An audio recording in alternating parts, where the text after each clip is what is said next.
Nifty 20 और mutual funds. आजकल stock market में निफ्टी 20 काफ़ी ज़्यादा चर्चे में है।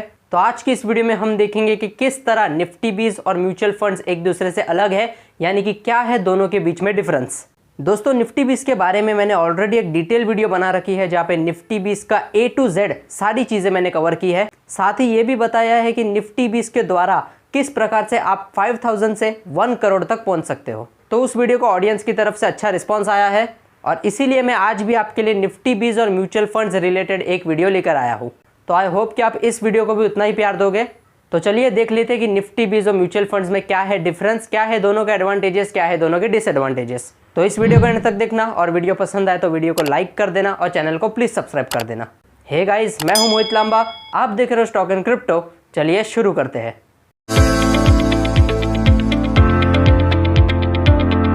तो सबसे पहले जान लेते हैं कि म्यूचुअल फंड क्या होता है। म्यूचुअल फंड में हम एक ब्रोकर या फिर एजेंट को हायर करते हैं जिसे स्टॉक मार्केट और सिक्योरिटीज़ के बारे में अच्छा नॉलेज होता है, यानी उनका वही काम है। ब्रोकर को हायर करने के बाद हम एक लमसम अमाउंट या फिर मंथली इंस्टॉलमेंट्स के ज़रिए हमारे ब्रोकर को पैसे देते हैं जिसे वो स्टॉक मार्केट में इन्वेस्ट करता है ताकि फ्यूचर में हमें अच्छे रिटर्न्स मिल सके। और इन सारी सर्विसेज के लिए हमारा ब्रोकर हमसे कमीशन या फिर फीस चार्ज करता है। तो सिंपल लैंग्वेज में ये होता है म्यूचुअल फंड का पूरा कंसेप्ट। अब आते हैं निफ्टी 20 पे। तो निफ्टी 20 क्या है?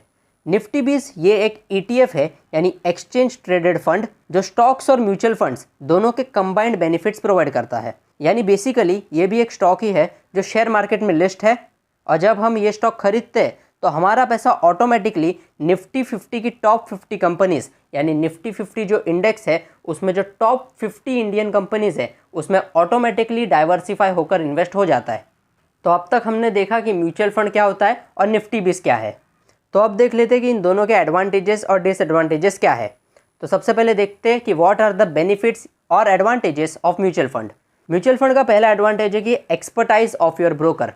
आप जिस ब्रोकर या फिर एजेंट को हायर करते हो उसका कई सालों से यही काम है, यानी स्टॉक मार्केट और सिक्योरिटीज मार्केट को लेकर उसकी नॉलेज कंपैरेटिवली आपसे अच्छी है और आपका ब्रोकर अपनी रेपुटेशन को इंक्रीज करने के लिए आपको अच्छे से अच्छे रिटर्न्स देने की कोशिश करता रहेगा।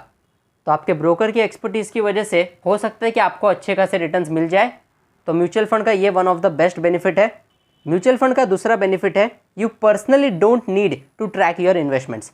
बहुत सी बार जो ऑफिसेज जाते हैं या फिर जो बिजनेसमैन है उनके पास टाइम नहीं होता कि वो मार्केट के बारे में स्टडी कर सके कि कौन सा स्टॉक अच्छा कर रहा है, कौन सा बुरा कर रहा है। तो ऐसे केस में mutual fund is best option, क्योंकि यहाँ पे आपको खुद पर्सनली अपनी इन्वेस्टमेंट्स को ट्रैक नहीं करना है, आपको केवल एक ब्रोकर को हायर करना है और वो अपनी नॉलेज के हिसाब से आपकी इन्वेस्टमेंट्स को चेंज करता रहेगा और विद टाइम आपको अच्छे रिटर्न्स देता रहेगा। तीसरा और सबसे इंपॉर्टेंट बेनिफिट म्यूचुअल फंड का ये है कि डाइवर्सिफिकेशन की फैसिलिटी मिल जाती है। क्योंकि अगर हम पर्सनली स्टॉक्स खरीदने जाएंगे तो कभी हम 2 ही स्टॉक खरीदेंगे, कभी हम 5 ही स्टॉक खरीदेंगे, लेकिन म्यूचुअल फंड में ऐसा नहीं है। जब आप एक ब्रोकर को हायर करके म्यूचुअल फंड में इन्वेस्ट करते हो तो वो ब्रोकर ज़्यादा से ज़्यादा रिटर्न्स मिलने के लिए आपकी जो इन्वेस्टमेंट है उसको डाइवर्सिफाई करेगा, यानी वो 2-3 कंपनीज में पैसा नहीं लगाएगा, वो लगाएगा टोटल 10 से 12 कंपनीज में पैसा। तो इससे डाइवर्सिफिकेशन की एक बहुत अच्छी फैसिलिटी कस्टमर्स को मिल जाती है। तो ये थे वो 3 बेनिफिट जो म्यूचुअल फंड हमें देता है। तो अब तक हमने देखा कि म्यूचुअल फंड के क्या बेनिफिट्स है। तो अब देख लेते हैं कि निफ्टी 20 के एडवांटेजेस या फिर बेनिफिट्स क्या है। तो निफ्टी 20 का सबसे पहला एडवांटेज है कि नो इंटरमीडिएट। यहाँ पे आपके और आपके इन्वेस्टमेंट्स के बीच में कोई भी थर्ड पर्सन नहीं होता है। As in case of mutual funds you have a intermediate that is your broker, क्योंकि आप सब चीज़ें आपकी ब्रोकर के थ्रू करते हो। लेकिन निफ्टी 20 में ऐसा नहीं है। आपको यहाँ पे ब्रोकर को कोई भी फीस या कोई भी चार्जेस नहीं देने हैं। डायरेक्टली आपको निफ्टी 20 का स्टॉक खरीदना है जिसकी करंट प्राइस चल रही है 180 रुपीज़। एक बार आप वो स्टॉक खरीद लेते हो तो निफ्टी 20 ऑटोमेटिकली आपके पैसे को 50 कंपनीज में डाइवर्सिफाई कर देता है और लॉन्ग टर्म में ऑटोमेटिकली अच्छे रिटर्न्स दे देता है। निफ्टी 20 का दूसरा एडवांटेज है कि you don't want to depend on anyone. जैसे कि हमने पहले पॉइंट में भी डिस्कस किया कि यहाँ पे कोई भी थर्ड पर्सन नहीं होता है, तो आपको कोई भी इन्वेस्टमेंट करने के लिए कोई ब्रोकर के पास जाने की ज़रूरत नहीं है। डायरेक्टली आपके स्टॉक एक्सचेंज पर जाके आप निफ्टी 20 में इन्वेस्ट कर सकते हो और इन फ्यूचर आप जब भी चाहोगे तो उसे इंस्टेंटली केवल 2 से 3 मिनट के अंदर विड्रॉ भी कर सकते हो as per the situation of the market. Nifty 20 का तीसरा और इम्पॉर्टेंट एडवांटेज ये भी है कि यहाँ पे भी हमें डाइवर्सिफिकेशन की फैसिलिटी मिल जाती है। जैसे म्यूचुअल फंड में हम डाइवर्सिफिकेशन कर सकते हैं, यानी हम नहीं, हमारा ब्रोकर डाइवर्सिफिकेशन करता है। वैसे निफ्टी बीज में हम पर्सनली डाइवर्सिफिकेशन कर सकते हैं, क्योंकि निफ्टी बीज में होती है निफ्टी इंडेक्स की टॉप 50 इंडियन कंपनीज। तो ये थे निफ्टी बीज के एडवांटेजेस। तो अब एडवांटेजेस देख लिए, म्यूचुअल फंड के भी देखे, निफ्टी बीज के भी देखे, तो देख लेते हैं कि दोनों के डिसएडवांटेजेस क्या है। शुरुआत करते हैं with the disadvantages of mutual funds. तो म्यूचुअल फंड का पहला डिसएडवांटेज है you need to be dependent on an intermediate that is your broker. जैसे कि पहले के पॉइंट्स में भी डिस्कस किया कि यहाँ पे आपको एक थर्ड पर्सन पे डिपेंडेंट होना पड़ता है। आप उसको पैसे दोगे, फिर वो मार्केट में इन्वेस्ट करेगा और सर्विसेज प्रोवाइड करने के लिए आपसे वो कमीशन भी लेगा। तो इनडायरेक्टली आपके जो इन्वेस्टमेंट्स के प्रॉफिट्स होंगे उसमें से ही वो कमीशन जाएगा और ओवरऑल आपका जो प्रॉफिट है वो कम हो जाएगा। और दूसरा डिसएडवांटेज ये है कि you can't use your own skills, क्योंकि म्यूचुअल फंड में आपको कुछ भी करना है तो आपके ब्रोकर को पहले आपको हायर करना पड़ेगा और उसी के बाद सारी प्रोसेस शुरू होगी।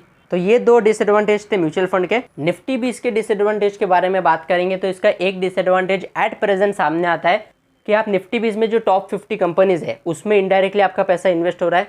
तो अगर आप एक एक करके सारी कंपनीज के स्टॉक खरीदोगे तो जब भी वो कंपनी डिविडेंड इशू करेगी या फिर स्प्लिट शेयर अनाउंस करेगी, बोनस शेयर्स अनाउंस करेगी, तो आपको जब इंडिविजुअली खरीदोगे तो ये सारे बेनिफिट्स मिलेंगे। लेकिन निफ्टी बीज के द्वारा जब आप इन्वेस्ट करोगे तो जब कंपनीज ये सारे बेनिफिट्स अपने इन्वेस्टर्स को देगी तो वो बेनिफिट्स आपको नहीं मिलेंगे, क्योंकि you are indirectly investing into other companies and not directly. तो ये एक डिसएडवांटेज निफ्टी बीज का सामने आता है। तो दोस्तों ये वीडियो में हमने डिटेल में देखा कि म्यूचुअल फंड क्या होता है और निफ्टी बीज क्या होता है।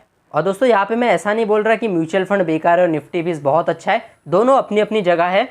इन्वेस्टर्स को अपने हिसाब से, अपने टाइम के हिसाब से, अपने स्किल्स के हिसाब से दोनों को चूज करना चाहिए। तो यहाँ पे मैं आपको कोई भी एडवाइस नहीं दे रहा हूँ कि आपको कौन सी चीज़ लेनी चाहिए कौन सी नहीं, ये तो आप पे डिपेंड करता है। और दोस्तों कहाँ पे भी आपका पैसा इन्वेस्ट करोगे तो डीप रिसर्च और एनालिसिस के बाद ही करना, because at the end market is very volatile and therefore invest at your own financial risk. तो आई होप दोस्तों कि ये वीडियो देखने के बाद आपको निफ्टी बीज और म्यूचुअल फंड्स के बीच में जो डिफरेंस है वो पता चल चुका होगा। तो भी दोस्तों कोई भी क्वेश्चन है, कोई भी क्वेरी है तो मुझे कमेंट सेक्शन में ज़रूर बताएं, मैं पूरी कोशिश करूंगा कि आपका डाउट मैं क्लियर कर दूं। तो बस दोस्तों आज की वीडियो में इतना ही। अगर ये वीडियो आपको पसंद आई हो तो इसे लाइक कर देना, मैक्सिमम लोगों के साथ शेयर कर देना और मेरे चैनल को प्लीज़ सब्सक्राइब कर देना। और मार्केट के ऐसे इन्फॉर्मेटिव वीडियोज़ के लिए देखते रहिए stock and crypto. This is Mohit Lamba signing of.